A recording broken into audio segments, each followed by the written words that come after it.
जी, अल्लाह का शुक्र है, ठीक-ठाक।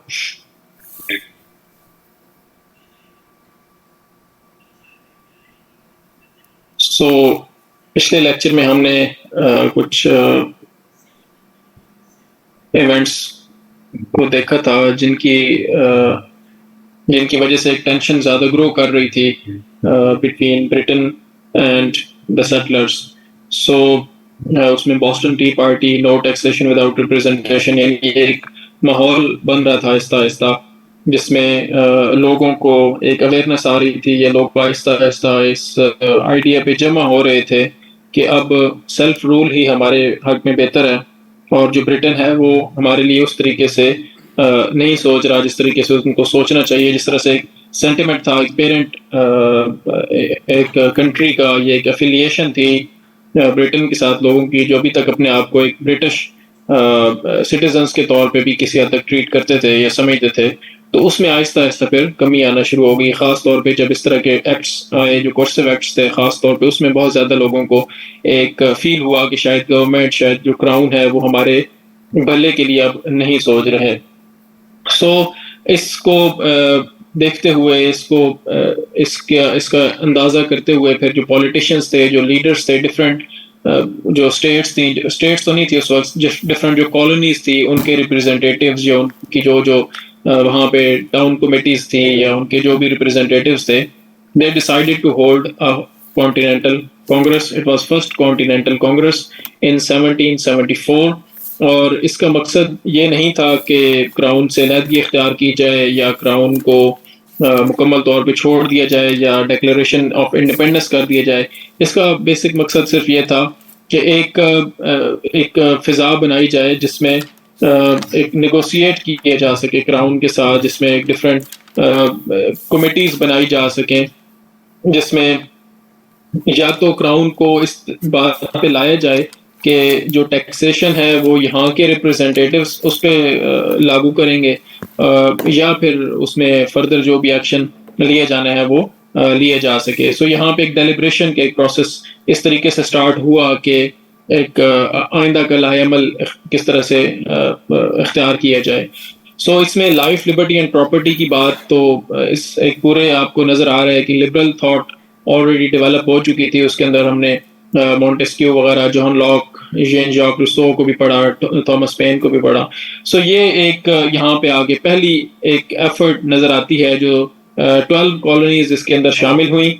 13th कॉलोनी जॉर्जिया, उसने अपने डेलीगेट्स नहीं भेजे थे फर्स्ट कॉन्टिनेंटल कांग्रेस के अंदर, और उसकी रीज़न ये थी कि उनको बॉर्डर्स पे, अपने फ्रंटियर्स पे अभी कुछ नेटिव इंडियंस के साथ, नेटिव ट्राइब्स के साथ कुछ उनके मसाइल चल रहे थे, जिसमें वो समझते थे कि उनको प्रोटेक्शन की ज़रूरत है ब्रिटिश ट्रूप्स की, ब्रिटिश गवर्नमेंट की। So they did not want to jeopardise their relationship with the Britain, so they did not send their delegates to first continental congress. और इससे आप इस बात का भी अंदाज़ा लगा सकते हैं कि इस टाइम पे टेंशंस काफ़ी ज़्यादा थी। सो ये जो फर्स्ट कॉन्टिनेंटल कांग्रेस है, इसको जॉर्जिया ने इस तरीके से देखा कि शायद ये एक it's an act of defiance, या एक लाहेअमल इस तरीके से बनाया जा रहा है जो कि क्राउन से उसके एम्बिट में नहीं आता, या यानी एक इसको समवट एग्रेसिव एक्शन के तौर पे लिया गया। सो उसमें डिफरेंट जो भी लोग थे, उनकी अपनी अपनी आरा थी। कुछ लोग इसमें ज़्यादा एक रेवोल्यूशनरी माइंडसेट के थे, कुछ लोग ऐसे थे जो चाहते कि नहीं, अभी हमें इस तरह से नहीं करना चाहिए कि हम ब्रिटेन से अलग हों, या हम बिल्कुल ही एक इस तरीके से चीज़ें करें कि हम अपना एक सिस्टम लेके आए। सो एक यहाँ पे एक टसल कह लें, या एक टेंशन कह लें, या एक स्ट्रगल दरमियान में, दो ग्रुप्स के दरमियान में इस स्टेज पे अभी मौजूद थी, जिसमें कुछ लॉयल टू क्राउन पीपल थे, और कुछ लोग जो थे जो रेवोल्यूशनरी स्पिरिट रखते थे, जो ज़रा ज़्यादा इस तरीके से समझते थे जो कि हमें अभी रेवोल्यूशन की ज़रूरत है, हमें सेल्फ रूल की तरफ जाना चाहिए। इसमें जो मॉडरेट्स थे, ये जो चाहते थे कि इन चीज़ों को, मामलात को ठंडा किया जाए, सॉल्व किया जाए किसी तरीके से, तो उसमें कौन कौन से थे? कुछ तो वो ऑफिसर्स थे जिनको क्राउन ने अपॉइंट किया हुआ था, ये कुछ ब्रिटेन के तरफ से भी थे, लेकिन कुछ ऐसे लोकल लोग भी थे जो वहाँ पे ब्रिटेन की एक नौकरी कर रहे थे, जो जॉब कर रहे थे। फिर रिलीजियस सेक्ट्स कुछ ऐसे थे, खास तौर पे उसमें क्वैकर्स थे, उनका एक ये पॉइंट ऑफ व्यू था कि हमें थोड़ा तहम्मुल से काम लेना चाहिए, इतनी अभी हालात इस तरह के पैदा नहीं हुए कि हम बिल्कुल ही अलग इख्तियार करें या हम इस तरीके से चीज़ों को करें कि हम सेल्फ रूल या सेपरेशन फ्रॉम द क्राउन। सो कुछ फार्मर्स भी इसके अंदर थे। अब ये एक खास आपको नजर आता है कि एक रिलीजियस लोग, आप इनको एक साइकोलॉजिकली अगर देखना चाहें तो आपको नजर आता है कि कुछ जो रिलीजियस माइंडसेट के लोग होते हैं वो ट्रेडिशंस को अडॉप्ट करते हैं और उन्हीं के ऊपर पक्का रहना चाहते हैं, चेंज को ज़्यादा एक्सेप्ट नहीं किया जाता। इसी तरह फार्मर्स कम्युनिटी विलेजेस के अंदर आपको कल्चरल चेंज भी थोड़ा देर से नज़र आता है, शहरों के अंदर चेंज ज़्यादा तेज़ी से फैलता है।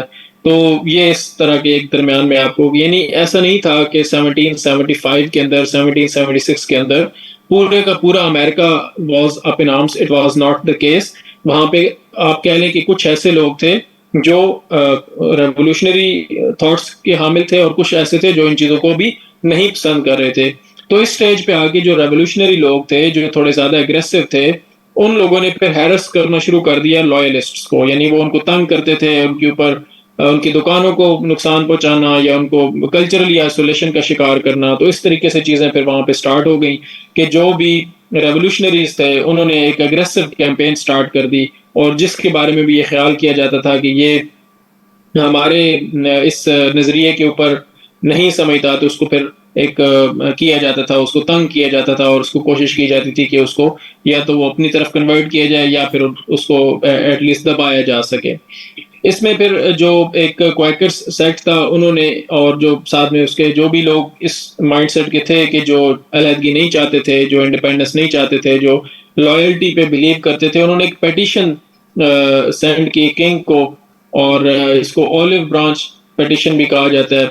लेकिन किंग ने कहा कि नहीं, ऐसा अब मुमकिन नहीं है। इसमें एक जो उन्होंने किंग ने स्टेटमेंट दी कि the die is now cast, the colonies must either submit or triumph, कि अब हालात वहां पे पहुंच चुके हैं कि या तो हम अपना पूरा का पूरा कंट्रोल असर्ट करेंगे, या फिर कॉलोनीज अगर स्प्लिट होना चाहती हैं, अपना अलग होना चाहती हैं, तो फिर वो बिल्कुल हो जाएं। यानी एक उस वक्त ये डिसाइड कर लिया था क्राउन ने कि जिस स्टेज पे हालात पहुंच चुके हैं अब हमारे फायदे में नहीं है कि हम इनको अब कंट्रोल करने की कोशिश करें, या तो अब ये बाय फोर्स हम इनको मुकम्मल तौर पर सबड्यू कर लें ताकि ये मसला हमारे लिए हल हो सके, या फिर अगर ये जो इस पे एक्सपेंस, ज़ाहिर है आपको एक कॉस्टली वॉर्स होती हैं, ये जो भी आपको इस तरह की चीज़ें करनी पड़ती हैं, तो उस पर एक एफर्ट भी लगती है, उस पर काफ़ी ज़्यादा खर्चा आता है। तो एक ऐसा रीजन या एक ऐसा मुल्क जहाँ पे कब्जा करके रखना बहुत ज़्यादा मुश्किल हो, तो फिर ब्रिटेन डिसाइडेड कि अब हमें शायद ये हमारे फ़ायदे में नहीं है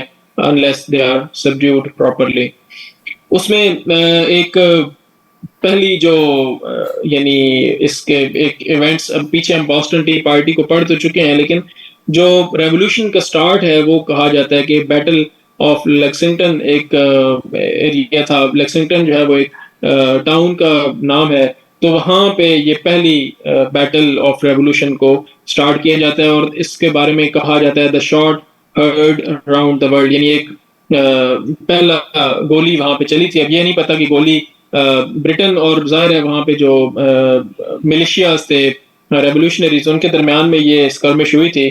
लेकिन यहाँ पे ये बताना मुश्किल है कि पहली गोली किसने चलाई थी, लेकिन जवाब में फिर ब्रिटिश सोल्जर्स ने इस पे ज़्यादा फायरिंग की। वहाँ पे 8 लोगों की डेथ हो गई, 10-12 वहाँ पे जख्मी हो गए। तो यहाँ से फिर एक इसको बड़े फैलाया गया, इसको बहुत ज़्यादा प्रोपेगेंडा भी इस पे किया गया, और इसके बाद फिर हालात उस तरफ चले गए कि वो कंट्रोल नहीं हो सके। सो ये जो the shot heard round the world है, ये राल्फ वाल्डो एमरसन पोइट हैं अमेरिकन, उनकी पोइम से इसका लिया जाता है, और ये बड़ी एक मशहूर फ्रेज है, बड़ी मशहूर ये स्टेटमेंट है, the shot heard round the world, की एक ऐसी गोली चली थी जिसका असर फिर पूरी दुनिया के ऊपर पड़ा था। सो यहाँ से रेवोल्यूशन का स्टार्ट होता है। तो जब इंग्लैंड ने भी, जब किंग ने भी बात कर दी कि नहीं अब हमें ज़रूरत नहीं है आपकी, अगर आपने लड़ाई करनी है तो लड़ाई करें हमारे साथ, और जो है हम अब कोई उसका हल नहीं करते। तो फिर उसके बाद सेकेंड कॉन्टिनेंटल कांग्रेस बुलाई गई, और इसके अंदर तमाम 13 कॉलोनीज के नुमाइंदे शरीक हुए थे, और ये जो कांग्रेस बनी थी, जो सेकंड कॉन्टिनेंटल कांग्रेस थी, इसने फिर एक डिफेक्टो गवर्नमेंट का एक रोल प्ले किया अमेरिकन रेवोल्यूशनरी वॉर के अंदर। यानी जो जो डिसीजंस होते थे फिर ये कांग्रेस लेती थी। अब आगे हम जाके पढ़ेंगे कि अमेरिका के अंदर एग्जीक्यूटिव, जुडिशरी और कांग्रेस, ये तीन ब्रांचेस हैं। तो उसमें ये पहली ब्रांच ऑफ गवर्नमेंट यहाँ पे आपको एक नजर आती हुई, उसकी एक शेप बनती हुई नजर आती है, जिसमें 13 कॉलोनीज के नुमाइंदे इकट्ठे हुए और उन्होंने एक डिफेक्टो गवर्नमेंट बनाई फिलाडेल्फिया के अंदर 1775 के अंदर। और इसके बाद फिर जो खास खास तौर पे इसके अंदर बैटल ऑफ लेक्सिंगटन बहुत ज़्यादा डिस्कस हुआ कि अब ये हालात वहाँ पे पहुंच चुके हैं कि लड़ाइयाँ हो रही हैं, यानी कि एक जंग का एक आगाज हो चुका हुआ है। तो जॉर्ज वाशिंगटन को कमांडर इन चीफ का दर्जा दे दिया गया। और जॉर्ज वाशिंगटन के बारे में कहा जाता है कि सेकंड कॉन्टिनेंटल कांग्रेस के अंदर ये मिलिट्री यूनिफॉर्म पहन के आया करते थे, यानी इन्होंने अपना माइंड बना लिया हुआ था। और दूसरा ये इस बात के ख्वाहिशमंद भी थे कि उन्हें बनाया जाए, कमांडर इन चीफ बनाया जाए। और जाहिर है सबसे ज्यादा उस हवाले से एक्सपीरियंस भी जॉर्ज वाशिंगटन थे, क्योंकि उन्होंने फ्रेंच इंडियन वॉर के अंदर भी ट्रूप्स को लीड किया था, although from Britain, but still he was experienced commander and he proved himself as well. जब आगे बैटल्स हुई तो उन्होंने काफी एक रोल भी प्ले किया अपने in terms of his command. So एक कॉलोनियल फोर्सेस का यहाँ पे एक आगाज कर दिया गया। अब ये वो स्टेप्स हैं जो एक आपको बताते हैं कि हालात उस तरफ पहुंच चुके हैं कि अब या ब्रिटेन जीतेगा या फिर रेवोल्यूशनरीज जीतेंगे। और सेकंड कॉन्टिनेंटल कांग्रेस के बाद फिर आहिस्ता आहिस्ता एक ऑर्गेनाइज करना शुरू कर दिया गया। और ऑलिव ब्रांच पिटिशन, सॉरी मैंने आपको पीछे बताया था, जो क्वाकर्स की पिटिशन थी वो ऑलिव ब्रांच पिटिशन नहीं थी। Olive branch petition second continental Congress के अंदर इस कांग्रेस ने किंग को भेजी थी, जो कि किंग जॉर्ज III ने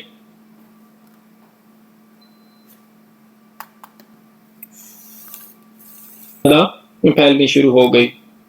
उसमें ज्यादातर मैं आपको चीजें यहाँ पे जो लिखी हुई हैं वो बहुत ज्यादा नहीं बताऊंगा। इसमें जो इवेंट्स हैं, जो बैटल्स हैं, अगर आपको उसका शौक हो तो आप पढ़ सकते हैं उसमें, लेकिन कोई बहुत ज्यादा इसमें चीजें ऐसी नहीं है जो आप बहुत डिटेल में पढ़ें, क्योंकि इवेंट्स इस तरीके से नॉर्मली आते नहीं। और अब तो वैसे भी पेपर काफी एनालिटिकल हो चुका हुआ है, तो इस तरह से नहीं पूछा जाता कि कौन सी कहाँ पे जंग हुई और कौन किस तरीके से जीता। कांग्रेस ने 1776 में 4th of जुलाई को डिक्लेरेशन ऑफ इंडिपेंडेंस कर दिया, ये डिक्लेयर कर दिया इंडिपेंडेंस। और थॉमस जेफरसन ने लिखा था ये डिक्लेरेशन ऑफ इंडिपेंडेंस, और इसके अंदर ये चीज़ें लिखी गई थी कि अब जो है वो हमारा अपना रूल होगा, अपना सेल्फ रूल होगा। और उसका जो आगाज़ है वो इस तरह से होता है कि we hold these truths to be self evident that all men are created equal. जब आपने all men are created equal की बात कर दी तो उसका मतलब there should be no king and there should be no monarchy. So it was one of a kind document जिसकी हिस्ट्री में कोई ऐसी मिसाल नहीं मिलती, क्योंकि इससे पहले इस तरीके से नेशनल गवर्नमेंट का जो है वो तस्वुर नहीं था. So it was a new invention in terms of political framework of a country, because before that there were kings and queens and monarchies that ruled the world. So और उसकी बहुत पीछे जो मिसाल मिलती है वो आपको फिर रोमन एम्पायर के अंदर जो सेनेट थी तो उसका एक रूल आपको मिलता है डेमोक्रेसी के हवाले से.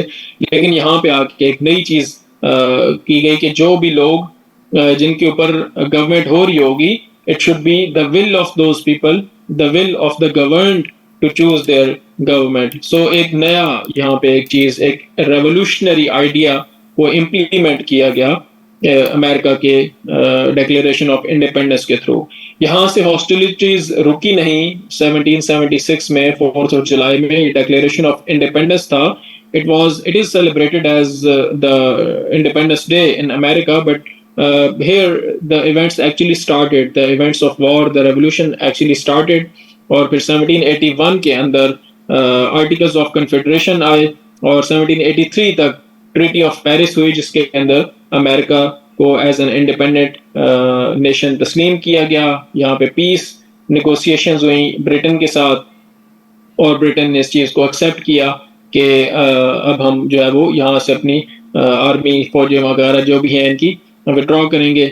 सो 1783 के अंदर कहा जाता है कि अमेरिका की यानी जो इंडिपेंडेंस है इन टर्म्स ऑफ लीगल फ्रेमवर्क तो 1783 के अंदर हुई थी।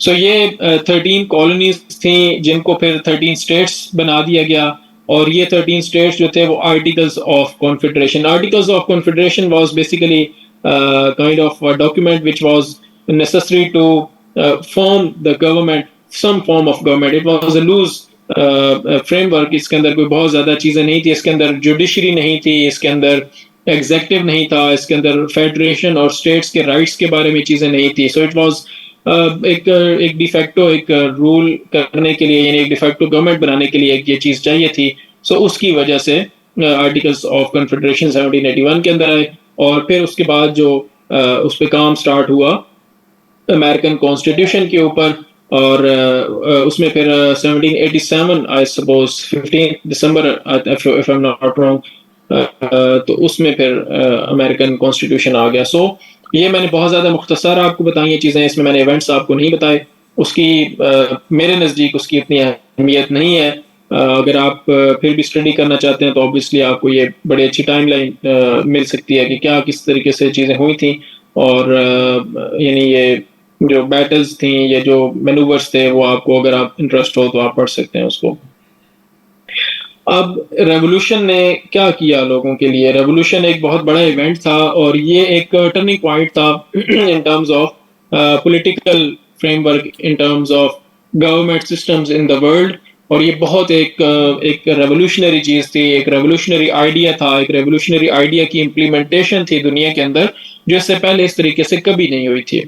इसके अंदर बहुत सारी पॉजिटिव चीजें हुई थी, इसके अंदर बहुत ज्यादा लोगों ने एक मुजाहिरा किया। जाहिर है आपने एक इतनी बड़ी पावर के खिलाफ जंग लड़ी है और आपने उसके खिलाफ जंग जीती है, रेवोल्यूशन कामयाब हुआ है।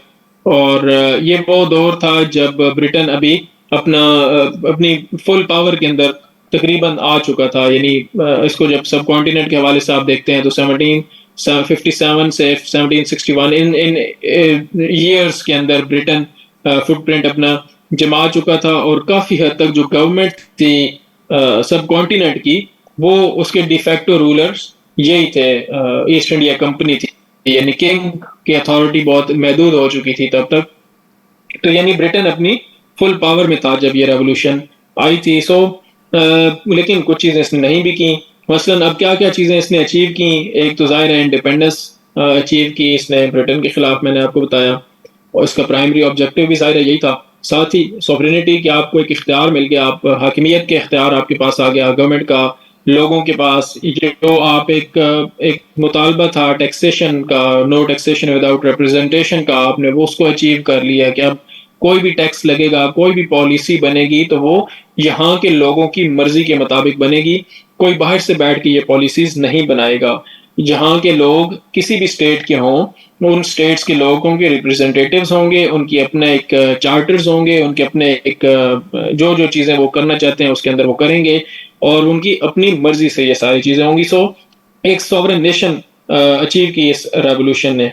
फिर डेमोक्रेटिक प्रिंसिपल्स को, जाहिर है जब आपने मोनार्की को ख़त्म कर दिया कि मोनार्की, और अमेरिका में जब ये चीज़ हुई तो उन्होंने किंग क्वीन कुछ भी नहीं रखा। उन्होंने कहा हमें इसकी जरूरत नहीं। हेड ऑफ स्टेट और हेड ऑफ गवर्नमेंट, जब बाद में जब कॉन्स्टिट्यूशन आया तो अमेरिका के अंदर सिर्फ एक ही होता है, हेड ऑफ स्टेट और हेड ऑफ गवर्नमेंट प्रेसिडेंट ही होता है। जो दूसरे ममालिक हैं उसमें हेड ऑफ स्टेट और हेड ऑफ गवर्नमेंट डिफरेंट होते हैं, बट यूएस ने कहा कि हमें इसकी जरूरत नहीं है, हमने किंग या क्वीन को अपने ऊपर, मोनार्क को अपने ऊपर नहीं बिठाना। सो ये एक इसकी किस चीज का इजहार है? ये इंडिविजुअल लिबर्टी के साथ साथ ये इक्वालिटी का एक मुजाहिरा करता है। यानी आपने लोगों को इक्वल कर दिया। आपने कहा कि मोनार्की ब्लड लाइन कोई खास आसमान से उतरे हुए लोग नहीं है, कोई भी इंसान जो है वो एक दूसरे के सारे इंसान आपस में बराबर है। कोई भी बंदा वो प्रेसिडेंट बन सकता है, कोई भी बंदा गवर्नमेंट बना सकता है, हर किसी को ये इख्तियार है। अब ये आगे हम पढ़ेंगे कि ये इसमें क्या प्रॉब्लम्स थी, but on theory, on paper at least, ये चीज एक डेमोक्रेटिक प्रिंसिपल अचीव हो चुका था कि लिबर्टी होगी, इक्वालिटी होगी, और इंडिविजुअल राइट्स के ऊपर फोकस किया जाएगा, और कॉन्स्टिट्यूशनलिज्म होगा कि यानी जो कॉन्स्टिट्यूशन के अंदर चीजें होंगी उनके ऊपर अमल होगा। ये नहीं कि मोनार्क ने जो कह दिया, किंग ने जो कह दिया वही लॉ बन गया। फिर पॉलिटिकल पार्टिसिपेशन बहुत बढ़ गई। पहले उससे जो उस दौर की पॉलिटिकल पार्टिसिपेशन थी वो लॉर्ड्स के पास थी, वो यहाँ पे भी खैर इसमें प्रॉब्लम्स हम देखेंगे आगे क्या थी, लेकिन बहरहाल फिर भी पॉलिटिकल पार्टिसिपेशन काफ़ी ज़्यादा बढ़ी, इसमें काफ़ी ज़्यादा लोगों को वोटिंग राइट्स मिले, उनको इस चीज़ का इख्तियार मिला, इस चीज़ का हक मिला कि वो अपनी राय हक राय दही इस्तेमाल कर सकें और जो गवर्नमेंट की फॉर्मेशन है उसके अंदर वो अपना रोल प्ले कर सकें और उसके अंदर अपने आप को पेश कर सकें अगर वो खुद को इस अहल समझते हैं। सो पॉलिटिकल पार्टिसिपेशन, पॉलिटिकल राइट्स, ये सारी चीज़ें एक तो आप बहुत ज़्यादा अचीव भी हो गई और फिर इसके ऊपर एक डिस्कशन भी एटलीस्ट स्टार्ट हुई कि एक ये चीज़ होनी चाहिए। अब उसमें जो प्रॉब्लम्स थी वो आहिस्ता आहिस्ता फिर दूर की गई, उसमें बहुत ज़्यादा टाइम भी लगा, लेकिन बहरहाल ये it was the beginning of something incredibly new and novice concept जिसको फिर यहाँ पे एक इम्प्लीमेंट करवाया गया। फिर इकोनॉमिक अपॉर्चुनिटीज इसके अंदर लोगों को ज़ाहिर है मिली। अब आपके पास इसमें भी फिर ज़ाहिर है अगेन मैं आपको ये जो पॉइंट्स बता रहा हूँ इसके ऊपर क्रिटिसिज्म किया जा सकता है, लेकिन फिर भी आपको एक टैक्सेशन की जो है वो जब आपकी लोकल लेवल पे टैक्सेशन आ गई तो फिर आपको इकोनॉमिक अपॉर्चुनिटीज आपकी बढ़ गई। उसकी वजह यह है कि जो लोकल लोग वहां पे बैठे हुए हैं they understand better the situation on the ground, so they can make better policies in terms of economy, in terms of trade, in terms of monetary policy, in terms of trade with other countries. सो एक expand हुई उसमें भी economic opportunities, monopolies खत्म हुई, east India company की जो monopoly थी वो खत्म हुई, तो एक एक्सपेंशन हुई इसके अंदर। फिर उसके बाद एक ऑल अराउंड द वर्ल्ड एक इंस्पिरेशन भी थी ये रेवोल्यूशन, यानी उसके बाद फ्रेंच रेवोल्यूशन आई 1789 में, लिबर्टी, इक्वालिटी, फ्रेटर्निटी उनका नारा था। तो ये एक लिबरलिज्म की फतह भी थी पूरी दुनिया के अंदर, इसकी वजह से एक लोगों में एक पैदा हुआ ये एक at least it was some sort of एक इंस्पिरेशन तो थी लोगों के लिए कि लिबरल आइडियल्स को इम्प्लीमेंट किया जा सकता है, मोनार्की के बगैर भी सिस्टम को बनाया जा सकता है, डेवलप किया जा सकता है। उससे पहले तो इस चीज़ को इतना ज़्यादा समझे नहीं जाता था कि ये भी चीज़ें पॉसिबल हो सकती हैं। अब हमने क्या चीज़ें रेवोल्यूशन ने नहीं की, बहुत सारी ऐसी चीज़ें थी रेवोल्यूशन ने की, हमने देखी उनको, लेकिन जो अगर आप थोड़ा सा क्रिटिकली इसको देखते हैं तो फिर आपको पता चलेगा कि रेवोल्यूशन ने बहुत सारी ऐसी चीज़ें भी थी जो नहीं की।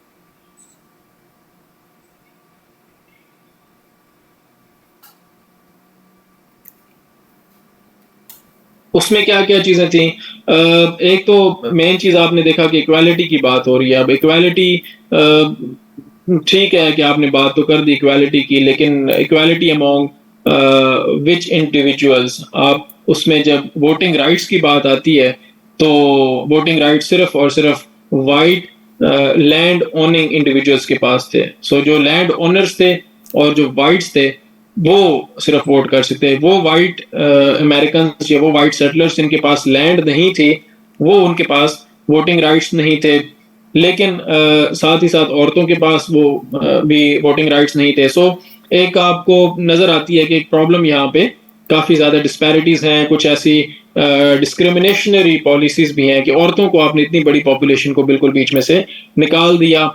लेकिन अगेन जब आप उसको देखते हैं कि उस वक्त के हिसाब से अगर आप बात करें तो उस वक्त तो ये भी एक बहुत बड़ा एक नया आइडिया था कि वोट होने चाहिए और गवर्नमेंट जो है वो उनकी मर्जी से होनी चाहिए। जो आपके सोशल कॉन्ट्रैक्ट एक नए अंदाज से आपके पास एक सामने आ रहा है, तो उसके अंदर फिर ये एक जाहिर है उस वक्त के हिसाब से चीज़ें थी। बहरहाल विमेन राइट्स के हवाले से अगर आप देखें तो उसमें उनके पास वोटिंग राइट्स नहीं थे, उनके पास प्रॉपर्टी राइट्स नहीं थे, और साथ ही साथ जो अफ्रीकन अमेरिकन थे उनके पास राइट्स नहीं थे, उनके पास वोटिंग राइट्स नहीं थे, और स्लेवरी जाहिर है उस वक्त तो उसको बैन नहीं किया गया। इवन दो कि थॉमस जेफरसन जो थे वो खुद इस चीज़ को समझते थे कि स्लेवरी जो है वो अच्छी चीज़ नहीं है for the long run, but at the same time he had around 120 plus slaves. So एक कॉन्ट्रडिक्शन आपको यहाँ पे काफी ज्यादा नजर आती है कि एक तरफ तो all men are created equal की बात हो रही है, लेकिन practically all men are not equal. First of all आपने ऑल men कह दिया तो इट मीन्स कि आपने औरतों को तो वैसी साइड पे कर दिया, बट अगेन जब आपने ऑल men की बात की तो उसके अंदर भी ऑल men शामिल नहीं है, उसके अंदर अफ्रीकन अमेरिकन को आपने अलग किया हुआ, उसकी कैटेगरी आपने बना दी है, फिर आपने वाइट उनकी बना दी है जिनके पास अभी जमीन नहीं है, सो उनको भी आपने अलग कर दिया। सो ये चीजें इसके अंदर थी, और उसमें adult white male property owners जो थे वो सिर्फ वो वोट कर सकते थे। फिर नेटिव अमेरिकन के जो राइट्स थे उनके ऊपर कोई, और नेटिव अमेरिकन को तो दुश्मन समझा जाता था, उनको तो वहां पे काफी ज्यादा पुश किया जा रहा था वेस्ट की तरफ, ताकि ज्यादा से ज्यादा एक्सपेंशन की जा सके। उनमें उनको मारा भी जा रहा था, उसमें कोई किसी हवाले से ये बात नहीं कही गई उसमें डिक्लेरेशन ऑफ इंडिपेंडेंस में, या उसके बाद जब कॉन्स्टिट्यूशन भी आया तो उसमें किसी जगह पे भी ये बात नहीं कही गई कि जो यहाँ के नेटिव्स हैं उनको भी शामिल किया जाए। बल्कि ये पॉलिसी रही गवर्नमेंट्स की, सक्सेसिव गवर्नमेंट्स की, जिसमें फाउंडिंग फादर्स शामिल थे, थॉमस जेफरसन, उसके बाद जब एंड्रू जैक्सन, तो इनकी एक पॉलिसी रही कि नेटिव अमेरिकन को डिस्प्लेस किया जाए, डिस्पोजेस किया जाए, इनको यहाँ से भगाया जाए ताकि इनकी जमीनों पे कब्जा किया जा सके। सो इनकी जो कंडीशन थी वो पहले से बेहतर होने की बजाय और ज्यादा खराब हुई, और जो इंडिजिनस पॉपुलेशन थी उनके साथ कॉन्फ्लिक्ट ज्यादा बढ़ा, कम नहीं हुआ, और उनकी मार्जिनलाइजेशन उससे पहले से कई गुना ज्यादा बढ़ गई। फिर स्लेवरी को खत्म नहीं किया गया, मैंने आपको बताया। उसमें एक जो जब बाद में कॉन्स्टिट्यूशन बनाया गया तो 3/5 प्रिंसिपल अडॉप्ट कर लिया गया, जिसमें ये बात कही गई कि जो 5 जो स्लेव्स हैं वो 3 के बराबर काउंट होंगे। तो उसकी वजह यह थी कि टैक्स के हवाले से मामला सेट नहीं हो रहे थे, तो आपने उनको टैक्सेशन के बीच में तो डाल दिया, लेकिन आपने स्लेवरी को खत्म नहीं किया, वोटिंग राइट्स तो बहुत ही फिर दूर की बात है। तो ये जो स्लेवरी का इशू है, इसको फिर इसमें सिविल वॉर भी अमेरिका में इसकी एक बुनियादी वजह स्लेवरी थी। सो ये भी एक इशू रहा और काफी अरसे तक चलता रहा यूनाइटेड स्टेट्स के अंदर। तो एक कहा जाता था कि it's a freedom loving and state slave owning society, कि एक तरफ फ्रीडम को पसंद करते हैं, लिबर्टी, लाइफ, लिबर्टी, प्रॉपर्टी, इन चीजों के बारे में बात करते हैं, और दूसरी तरफ इतने ज्यादा स्लेव्स भी रखे हुए हैं। सो ये एक कॉन्ट्रडिक्शन यहाँ पे थी। और विमेन के हमने बता दिया।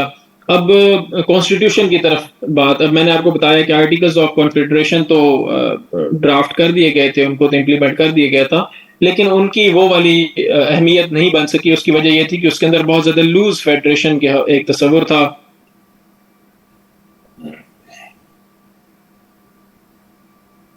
सेंट्रल गवर्नमेंट नहीं थी, कांग्रेस तो थी लेकिन एग्जेक्टिव नहीं था, जुडिशरी नहीं थी।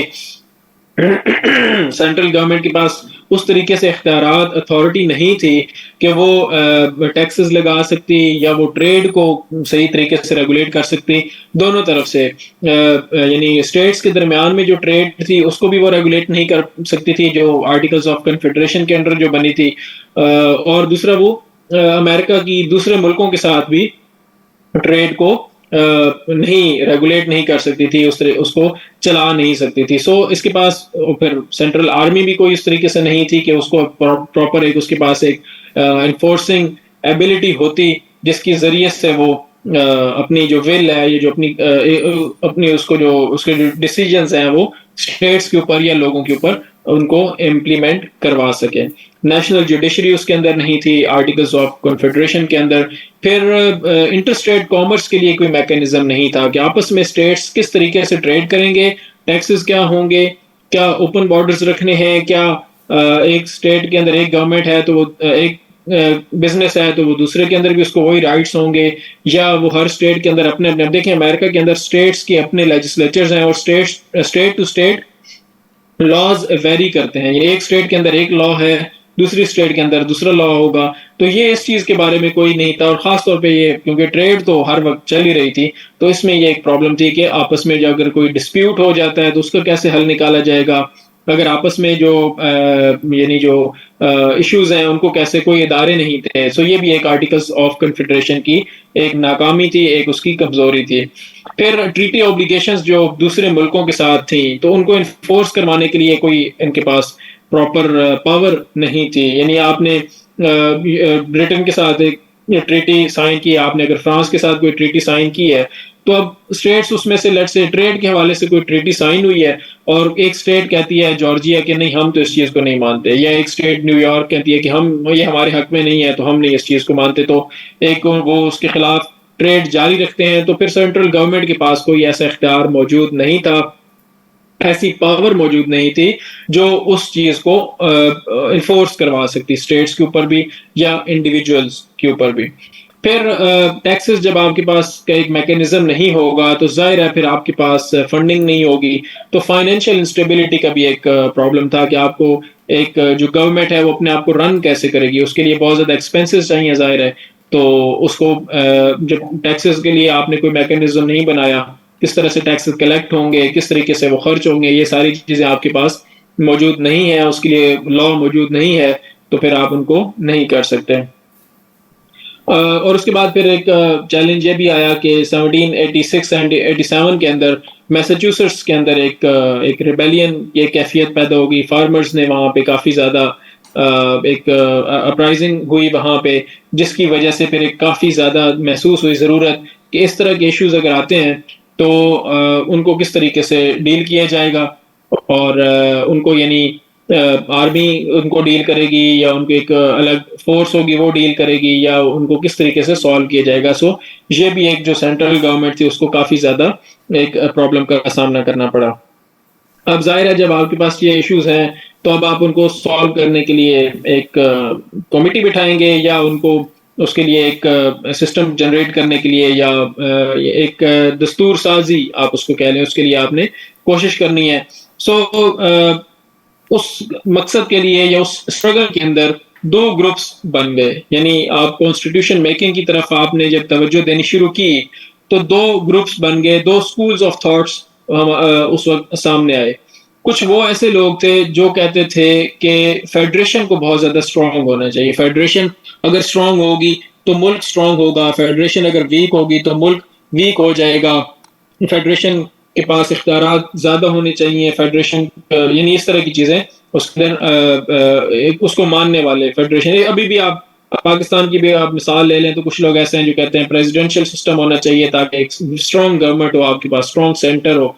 लेकिन कुछ लोग कहते हैं नहीं, ये पार्लियामेंट्री फॉर्म ऑफ डेमोक्रेसी ही ठीक है और उसमें सूबाई खुद मुख्तारी होनी चाहिए ताकि एक तो हमारे डाइवर्स किस्म का एक मुल्क है तो वहाँ पे डिफरेंट लोगों को हकूक मिले और हर जो सूबा है वो अपने अपना इस तरह से इख्तियारात को इस्तेमाल कर सके। सो ये जो डिबेट थी उस वक्त बहुत ज़्यादा इसका एक इम्पैक्ट हुआ। तो फेडरलिस्ट जो वो जो लोग थे वो ये कहते थे कि कॉन्स्टिट्यूशन के अंदर फॉर एग्जांपल जो यूएस का कॉन्स्टिट्यूशन है उसको एक तो रेटिफाई होना चाहिए, तमाम स्टेट्स उसको रेटिफाई करें और वो फिर उनके ऊपर बाइंडिंग हो, ये इनके ऊपर एक ऑब्लिगेशन हो और स्ट्रॉन्ग सेंट्रल गवर्नमेंट हो आपके पास। वो जो स्ट्रॉन्ग गवर्नमेंट है उसके पर्पस क्या होगा? नंबर वन, वो ऑर्डर मेंटेन करेगी, उसके आगे से कोई स्टेट कोई रिबेलियन कोई चीजें उसके आगे फिर नहीं ठहरेंगी। दूसरी चीज नेशनल इंटरेस्ट को प्रोटेक्ट करेगी। स्टेट इंटरेस्ट हो सकते हैं कई दफा नेशनल इंटरेस्ट के साथ कॉन्फ्लिक्ट में हो, तो स्ट्रॉन्ग सेंटर ही अब इन्फोर्स करवा सकता है उन इश्यूज के ऊपर, फिर स्टेट्स को मजबूर कर सकता है कि वो नेशनल इंटरेस्ट के ऊपर फैसला करें। अभी मैंने आपको मिसाल दी कि अगर फॉर एग्जांपल एक लॉ एक ट्रीटी साइन होती है जो कि नेशनल इंटरेस्ट के अंदर है लेकिन न्यूयॉर्क स्टेट के इंटरेस्ट के अंदर नहीं है, तो न्यूयॉर्क स्टेट हो सकता है कि नहीं हमें को नहीं मानते या उसको उस तरीके से इम्प्लीमेंट ना करवाए अपने हार्बर्स के ऊपर, अपनी पोर्ट्स के ऊपर। तो स्ट्रॉन्ग सेंट्रल गवर्नमेंट ही ऐसी हो सकती है जो इन चीजों के ऊपर अपने आप को असर्ट करेगी और स्टेट को मजबूर करेगी कि वो नेशनल इंटरेस्ट को फोकस करें। फिर तीसरी चीज क्या होगी? Economic growth. जब आपके पास एक स्ट्रॉन्ग सेंट्रल गवर्नमेंट होगी तो एक यूनिफॉर्म इकोनॉमिक मॉनेटरी पॉलिसी बना सकेगी जिसकी वजह से आपकी इकोनॉमिक ग्रोथ पूरी के जो फेडरेशन है 13 स्टेट्स के अंदर वो पूरी की पूरी फेडरेशन के अंदर यूनाइटेड स्टेट्स ऑफ अमेरिका के अंदर सेंट्रल गवर्नमेंट एक इकोनॉमिक ग्रोथ को प्रमोट कर सकेगी। फिर जो फेडरलिस्ट थे वो स्ट्रक्चर ऑफ गवर्नमेंट के हवाले से ये कहते थे कि एग्जीक्यूटिव ब्रांच को स्ट्रांग होना चाहिए। एक प्रेसिडेंट हो आपके पास और उसके पास बहुत ज्यादा इख्तियारात हो, एग्जीक्यूटिव ब्रांच आपकी बहुत ज्यादा स्ट्रांग हो ताकि उसको कोई इस तरीके से चैलेंज ना कर सके। फिर वो ये कहते थे कि एक बाय कैमरल लेजिस्लेचर हो जिसमें पॉपुलेशन के ऊपर यानी जितनी भी स्टेट की पॉपुलेशन है उतनी उसको सीट्स दे दी जाए। ये हम आगे पढ़ेंगे जो अभी सिस्टम है यूएस के अंदर, और उसको अभी जो हाउस ऑफ रिप्रेजेंटेटिव्स कहा जाता है। और दूसरी तरफ वो कहते थे कि हर स्टेट के लिए इक्वल रिप्रेजेंटेशन भी होनी चाहिए। ये आपको उसमें समझ आएगी जब हम स्ट्रक्चर ऑफ गवर्नमेंट को थोड़ा डिटेल में पढ़ेंगे। तो उसके बाद इकोनॉमिक पॉलिसी के हवाले से फेडरलिस्ट ये कहते थे कि स्ट्रॉन्ग इकोनॉमिक पॉलिसीज होनी चाहिए और उसके अंदर सेंटर ये इन चीज़ों को प्रमोट करे, किन चीज़ों को, इंडस्ट्रियलाइजेशन को प्रमोट किया जाए, ट्रेड को प्रमोट किया जाए और एक सेंट्रलाइज्ड नेशनल बैंकिंग सिस्टम होना चाहिए जो इस पूरी ट्रेड को ओवरसी कर सके, इसको रेगुलेट कर सके, इसको एक ओवरऑल इसकी पॉलिसी बना सके, मॉनिटर कर सके। सो इंडस्ट्रियलाइजेशन, ट्रेड और नेशनल बैंकिंग सिस्टम, ये इकोनॉमिक पॉलिसी के हवाले से इनका ये मानना था। अलेक्जेंडर हैमिल्टन एक बहुत बड़ा नाम है और फाइनेंसेस के हवाले से, यानी सेक्रेटरी ऑफ फाइनेंस गालिबन ये रहे, पहले सेक्रेटरी ऑफ फाइनेंस थे। तो इनका नेशनल बैंक का एक आइडिया था और ये कहते थे कि फाइनेंशियल सिस्टम आपको बहुत ज़्यादा स्ट्रॉन्ग होना चाहिए। फिर जो रिप्रेजेंटेशन है स्टेट वर्सेस फेडरल गवर्नमेंट, उसमें एक बैलेंस ऑफ पावर चाहते थे फेडरलिस्ट्स, यानी इस तरह से ना हो जाए कि स्टेट्स बहुत ज्यादा स्ट्रांग हो जाए और वीक सेंट्रल गवर्नमेंट हो। ये कहते थे कि ठीक है आप स्टेट्स को भी पावर्स दें, लेकिन एक आपस में एक पैरिटी होनी चाहिए, एक पावर का एक इक्विलिब्रियम इस तरह का कायम होना चाहिए कि स्टेट्स अपनी मनमानी ना कर सके। एक स्टेट अपनी मर्जी कर रही हो एक तरफ, दूसरी स्टेट अपनी मर्जी कर रही हो दूसरी तरफ। अब ये जो इश्यूज हैं ये लॉन्ग स्टैंडिंग इश्यूज रहे हैं यूएस हिस्ट्री के अंदर और अभी तक भी ये चल रहे हैं। अब जब हिस्टोरिकली, मैंने आपको शायद पहले लेक्चर में बताया था कि आपने चीजों को लिंक करना होता है और आपने एग्जांपल्स देनी होती हैं फ्रॉम हिस्ट्री। इस वक्त भी अब मैं आपको एक लिंक, एक मिसाल देता हूँ। Roe versus Wade US Supreme Court ने डिसाइड किया है 2022 के अंदर। रो वर्सेस वेड के अंदर सुप्रीम कोर्ट ने ये डिसीजन दिया है कि स्टेट को लेजिस्लेट करने की अथॉरिटी नहीं है। अब ये एक स्टेट का राइट है जिसको सुप्रीम कोर्ट ने खत्म किया है। इससे पहले स्टेट्स अपनी और ये है अबॉर्शन के हवाले से, अबॉर्शन का लॉ है, काफी ज्यादा ये कंट्रोवर्शियल हुआ है, काफी इसके ऊपर जो डिसीजन था वो फेमस हुआ है। वजह क्या है कि जो सुप्रीम कोर्ट है इस वक्त, उसके अंदर जो जजेस हैं उसमें मेजोरिटी कंजर्वेटिव्स की है। तो जब उनके पास केस है तो कंजर्वेटिव्स की ये हिस्ट्री है कि वो इस तरह के डिसीजन और एंटी अबॉर्शन वो रहे हैं हमेशा से। सो उन्होंने एक लॉ बना दिया और उन्होंने कहा कि लॉ बंद कर, सुप्रीम कोर्ट ने ये डिसाइड कर दिया और उन्होंने कहा कि स्टेट को ये इख्तियारात नहीं है कि वो अपनी लेजिस्लेशन इस पे कर सके। तो ये देखें आप कि एक स्टेट का एक राइट ऐसा है जो अभी तक स्टेट वर्सेस फेडरेशन या स्टेट वर्सेस सुप्रीम कोर्ट एक टसल अभी भी चल रही है। सो ये उस वक्त के दौर की बातें हैं।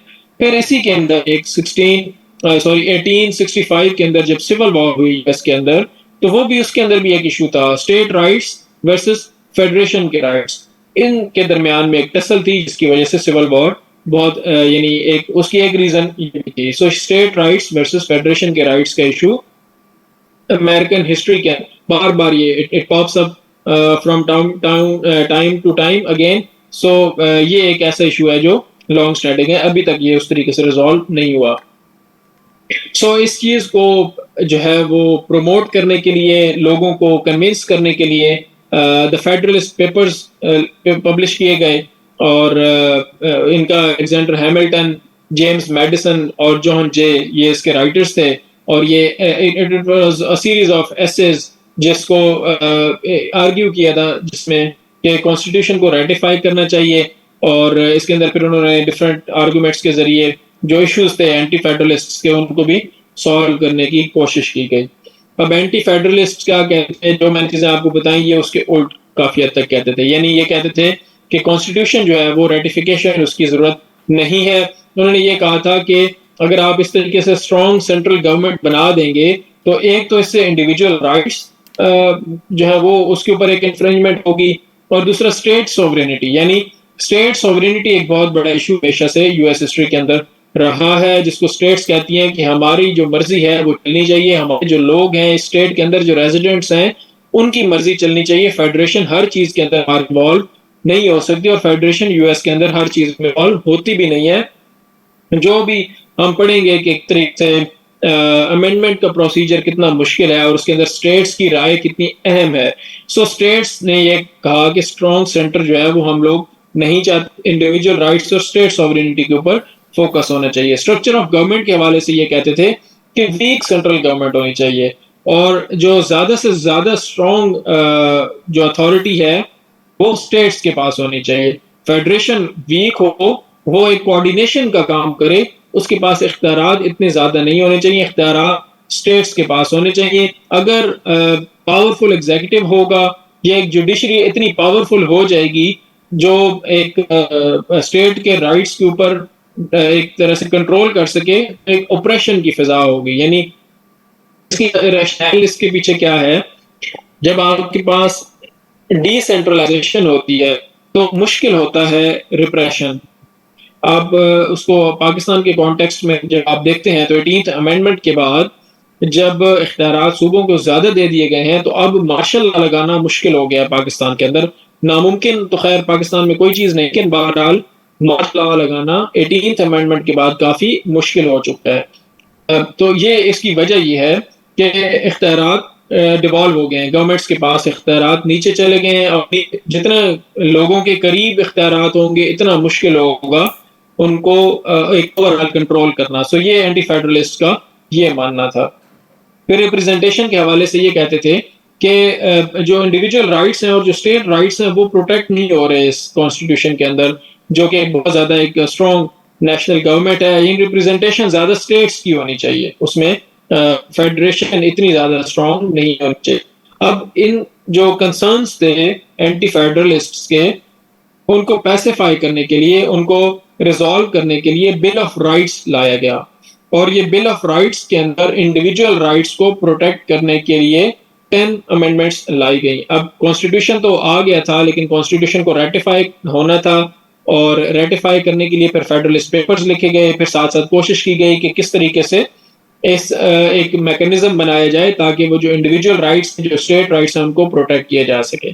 सो बिल ऑफ राइट्स लाया गया और इसको पहली 10 अमेंडमेंट्स इसके अंदर शामिल थी और इसमें freedom of individuals, freedom of religion, freedom of expression, freedom to bear arms, threat protection from threat and state operation, ये चीजें इसके अंदर शामिल की गई ताकि एक कम से कम ऑपरेशन की फिजा पैदा हो सके। और इसमें जो मेन थॉमस जेफरसन इसके अंदर बहुत ज्यादा इनका इन्वॉल्वमेंट थी। एक कोट मैंने आपको पहले भी बताई थी कि the best government is the one that governs the least. तो ये कहते थे कि गवर्नमेंट को कम से कम स्ट्रांग होना चाहिए, ज्यादा से ज्यादा लोगों के पास इख्तियारात होने चाहिए।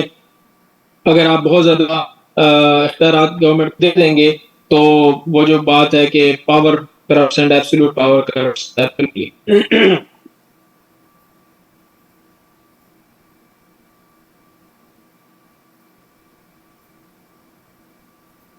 अब द ग्रेट कॉम्प्रोमाइज क्या था, इसी जो बहस थी इसके अंदर एक इशू ये भी था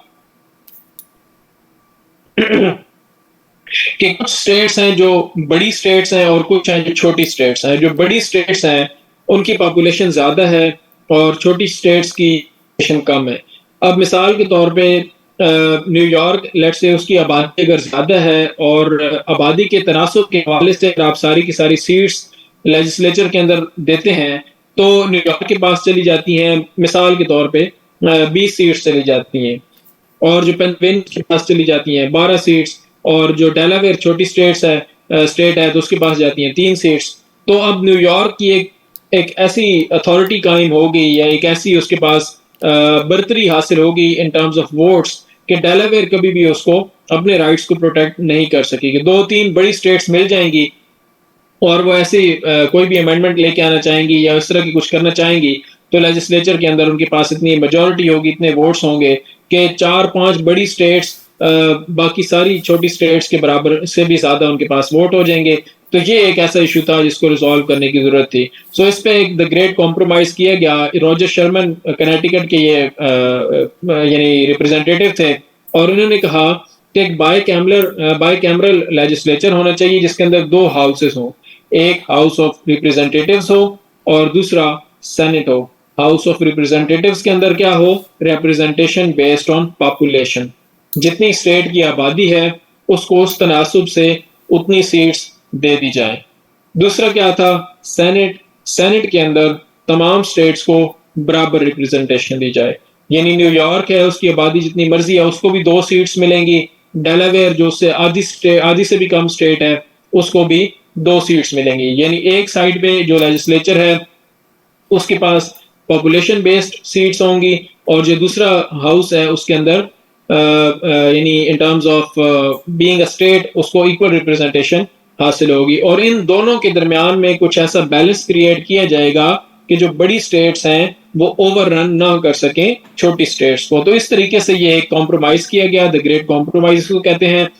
और इसके अंदर एक यानी छोटी और बड़ी जो स्टेट्स हैं उनके अंदर एक एक एक बैलेंस की एक फिजा, एक बैलेंस के एक सिस्टम कायम हो गया। फिर उसके बाद एक थ्री फिफ्थ प्रिंसिपल। अब थ्री फिफ्थ प्रिंसिपल का प्रॉब्लम ये था कि एक तरफ तो जो स्लेव्स थे उनके पास वोटिंग राइट्स नहीं थे। अब आपने कहा कि जो रिप्रेजेंटेशन है in house of Republic, representative जिसको अब से मैं हाउस ही कहूंगा सिर्फ, तो हाउस के अंदर जो रिप्रेजेंटेशन है वो है पॉपुलेशन बेस्ड।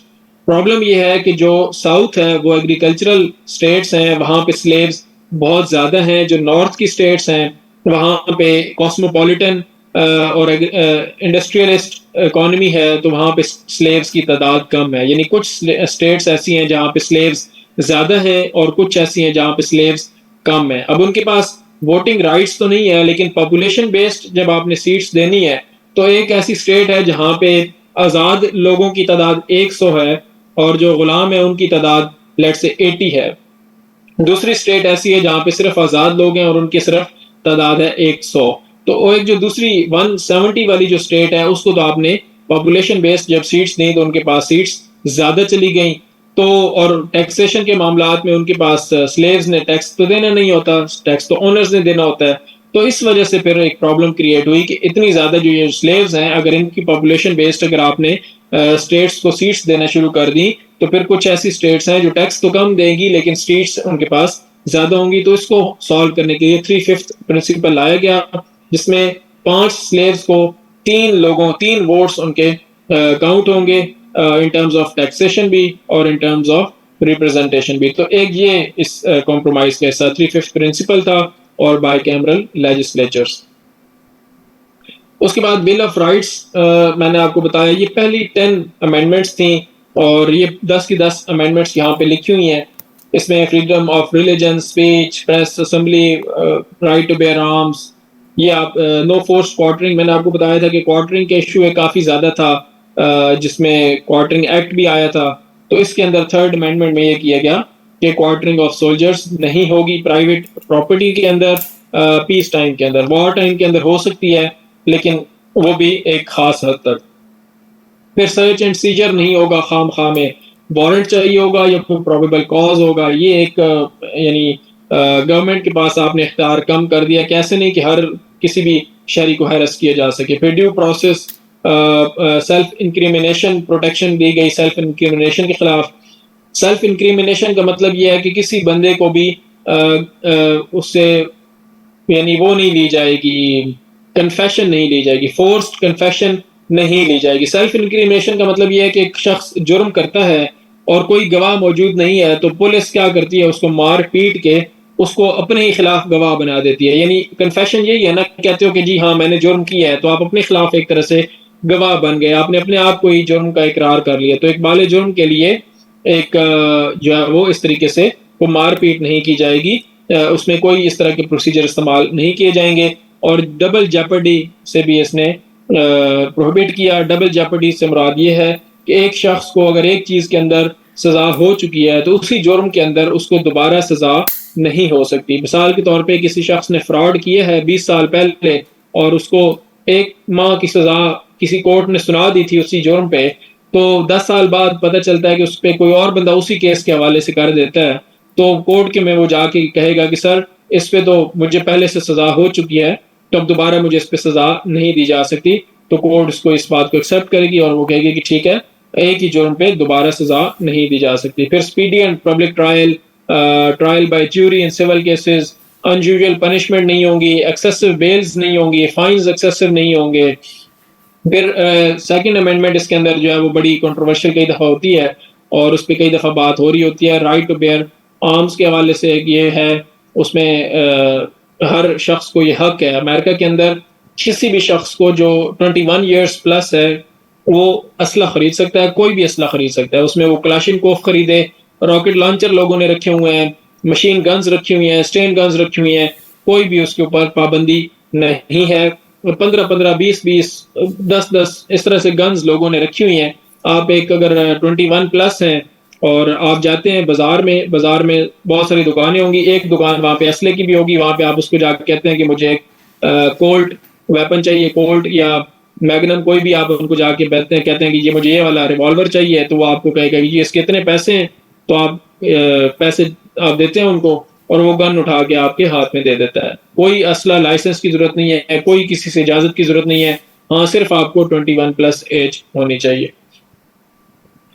फिर इसके अंदर एक ये बात कहेगी कि जो पावर्स फेडरल गवर्नमेंट के पास को नहीं दी गई थ्रू कॉन्स्टिट्यूशन, वो स्टेट्स के पास रहेंगी और लोगों के पास रहेंगी। यानी कॉन्स्टिट्यूशन ने जो पावर्स फेडरेशन को दे दी हैं वही हैं, उससे ऊपर फेडरेशन कोई अज्यूम नहीं कर सकती कि देखें ये पावर कॉन्स्टिट्यूशन के अंदर तो नहीं बताई गई, लेकिन ये मैं जो एग्जेक्टिव हो वो अज्यूम कर ले कि नहीं हम इसको एक्सरसाइज करेंगे, तो ऐसा नहीं होगा।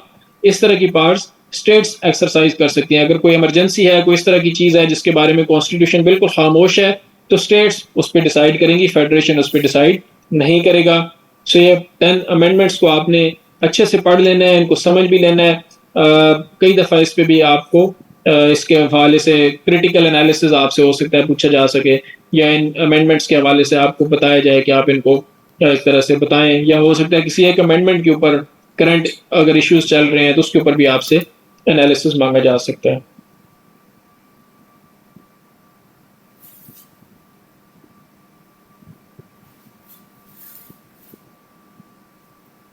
आज के लिए हम इतना ही यहाँ पे कंक्लूड करते हैं।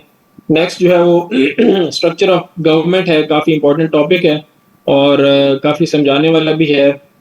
और उसके बाद यूएस कॉन्स्टिट्यूशन और अमेंडमेंट्स, ये एक इकट्ठा हम इसको करेंगे, कोशिश करेंगे कि सारे को एक लेक्चर के अंदर कंप्लीट कर सकें। काफ़ी ये इसके अंदर चीज़ें हैं जो समझने वाली भी हैं और याद करने वाली भी हैं, और बहुत इंपॉर्टेंट टॉपिक्स हैं ये। कॉन्स्टिट्यूशन के हवाले से, गवर्नमेंट के हवाले से इस पे अक्सर क्वेश्चन आता है, बल्कि अक्सर क्या इसमें से क्वेश्चन आना ही है। स्ट्रक्चर ऑफ गवर्नमेंट में आएगा, ये कॉन्स्टिट्यूशन के हवाले से आएगा, या बिल ऑफ राइट्स पे आ जाएगा। ये वो चीज़ें हैं जिसके ऊपर गवर्नमेंट रन करती है। हो सकता है कांग्रेस पे आ जाए, हाउस पे आ जाए, इलेक्शन प्रोसेस पे आ जाता है, यूएस प्रेसिडेंट का इलेक्शन प्रोसेस क्या है, उसके बाद इम्पीचमेंट का प्रोसेस क्या है, इस पे आ सकता है। और इसको लिंक किया जा सकता है कि इम्पीचमेंट के प्रोसेस को आप लिंक करें, जो balance of separation of powers principle है वो किस तरीके से एक्सरसाइज होता है यूएस के अंदर। तो ये टॉपिक्स जो अगला लेक्चर है इसको आपने ये नोट्स आपके पास पड़े हुए हैं, अगर आप इसको पढ़ भी लें तो भी बहुत अच्छी बात होगी, आपको थोड़ी सी इसकी समझ आ जाएगी। तो अभी तक आपके अगर कोई क्वेश्चन हैं तो आप पूछ सकते हैं।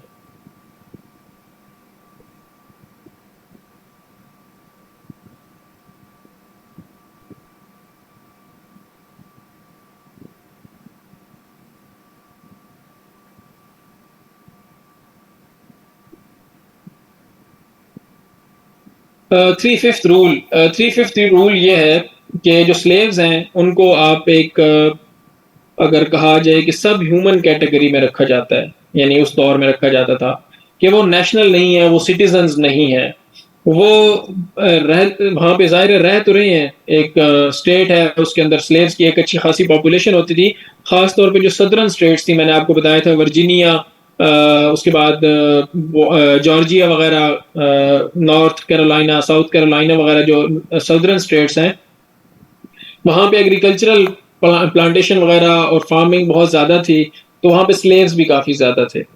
अब आप जब रिप्रेजेंटेशन दे रहे हैं तो क्या आपने लोगों को उनकी पॉपुलेशन के हवाले से स्टेट्स को आपने सीटें दे देनी है, या आप अब उस पे जो स्टेट्स थी जिनके पास जिनमें स्लेव्स की पॉपुलेशन कम थी, उनका एतराज़ था कि ये जो स्टेट्स हैं इनके पास स्लेव्स हैं और ये स्लेव्स जो हैं ये रजिस्टर्ड वोटर्स तो हैं नहीं, ये टैक्सेशन के अंदर तो उस तरीके से आते नहीं है, एक तरह से ये प्रॉपर्टी कंसिडर किए जाते थे ना स्लेव्स। तो अब वो जो स्टेट्स थी जिनमें स्लेवरी नहीं थी, उनका ये एतराज़ था कि ये जो आप रिप्रेजेंटेशन बेस्ड ऑन पॉपुलेशन दे रहे हैं इसमें ये बहुत ज़्यादा स्लेव्स भी शामिल हैं, तो इस तरीके से इनको इतनी ज़्यादा सीट्स नहीं मिलनी चाहिए। तो अब जो स्लेव ऑनिंग जो स्टेट्स थी उनका मौक़िफ़ ये था कि क्योंकि हमारे पास ये लोग मौजूद हैं, ये एक तरह से एक पार्ट ऑफ द प्रोसेस है, ये एक यानी हमारे एक तरह से बोझ है, इनको भी रिसोर्सेज इन पे भी इस्तेमाल होती हैं। तो अगर आप सीट्स इस तरीके से हमारी ले लेंगे तो फिर हमारा एक रिप्रेजेंटेशन की तादाद कम हो जाएगी। तो फिर एक ये किया गया कि 5 स्लेव्स को 3 के बराबर गिना जाएगा। यानी अगर किसी स्लेव के अंदर लेट्स से लोग हैं, स्लेव्स की तादाद है 100, तो अब जब आप 5 को 3 गिनते हैं तो आप ये 3/5 जब आप उसको डिवाइड कर देंगे 3/5/100 जब आप करेंगे तो ये तकरीबन 60 के करीब बनेंगे। यानी कि आपने टोटल तो आपके पास 100 स्लेव्स थे, लेकिन आप उसको लिखेंगे 60। जब आपने सीट्स देनी है, रिप्रेजेंटेशन देनी है हाउस के अंदर, तो आप उनकी तादाद 60 गिनेंगे। आज़ाद जितने भी लोग हैं उनके एक बंदे की एक ही गिना जाएगा। तो जो स्लेव्स हैं, अगर आपने 100 की गिनती की है तो आप लिखेंगे कि जी 60 जो है वो पॉपुलेशन यहाँ पे इन टर्म्स ऑफ रिप्रेजेंटेशन यहाँ पे मौजूद होगी। तो ये 3/5 प्रिंसिपल था कि इसमें स्लेव्स की तादाद जितनी होगी इतनी नहीं काउंट की जाएगी, उसको 3/5 कर दिया जाएगा। 100 है तो उनको 60 गिना जाएगा।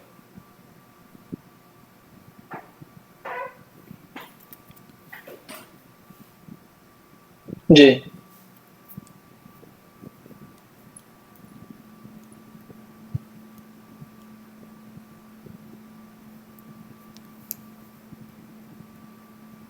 चलें जी, इंशाल्लाह फिर नेक्स्ट लेक्चर में मुलाकात होगी। आपने अगर कुछ नोट्स के हवाले से कोई क्वेरी हो, कोई आप इस टॉपिक को प्रिपेयर करते हैं, उसमें से आपको लगता है कि कुछ चीज़ आपको हेल्प की ज़रूरत है, तो वो आप मुझे मैसेज कर सकते हैं।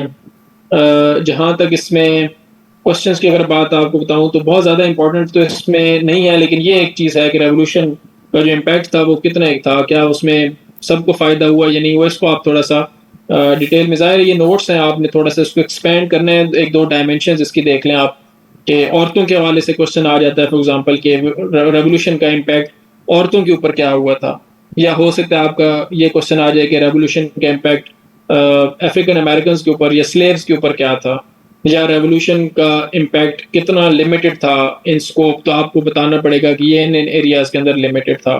तो इस तरीके से 3-4 डायमेंशंस अपने जहन में बनाया करें जो भी आप को समझ आती हैं, ताकि अगर आपके पास जो टॉपिक आपने प्रिपेयर किया उसमें किसी और हवाले से क्वेश्चन आ जाता है तो आप उसको अच्छे से अटेम्प्ट कर सकें।